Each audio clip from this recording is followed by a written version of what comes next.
জনশ্রুতি আছে, কোনো এক অমাবস্যার রাতে জিন পরীরা মাটিতে নেমে এসে এক মসজিদ নির্মাণের কাজ করে, কিন্তু গম্বুজ তৈরির আগেই ভোর হয়ে যাওয়ায় কাজ অসমাপ্ত রয়ে যায়।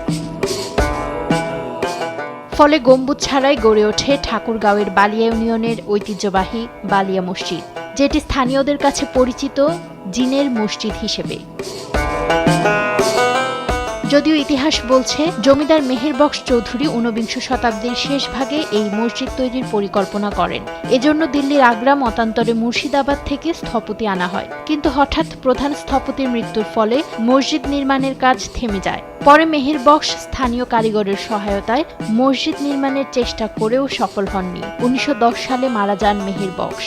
এরপর তার ছোট ভাই কয়েক বছর পর মসজিদটি নির্মাণে আবারও উদ্যোগ নেন, কিন্তু নির্মাণ কাজ শেষ হওয়ার আগে তিনিও মৃত্যুবরণ করেন। হাজী মেহেরবক্স চৌধুরী, উনি ইংরেজি ১৯১০ খ্রিস্টাব্দে এটা তৈরি করা শুরু করেন। সে বছরেই উনি শেষের দিকে মৃত্যুবরণ করেন। যিনি এই কাজের মিস্ত্রি হিসেবে ছিলেন, উনিও মৃত্যুবরণ করেছেন। সবার মনের একটা ধারণা ছিল যে এই মসজিদ তৈরি করতে গিয়েই হয়তো দুজনের মৃত্যু হলো। এদিকে ২০১০ সালে আর্কিটেক্ট সৈয়দ আবু সুফিয়ান কুশলের নকশায় নতুনভাবে নির্মাণ করা হয় মসজিদটির গম্বুজ। এরপর থেকেই মসজিদটিতে নামাজ আদায় শুরু করেন মুসল্লিরা। এটি নাকি জিনে এক রাতে তৈরি করছে, তো এটি শুনে আসলে আমি দেখতে আসলে খুবই ভালো লাগলো। বিশেষ করে এর যে ডিজাইনটা সত্যি এটি অসাধারণ। মসজিদটা খুব সুন্দর, ঐতিহ্যবাহী মসজিদ। এখানে নামাজ আদায় করলাম।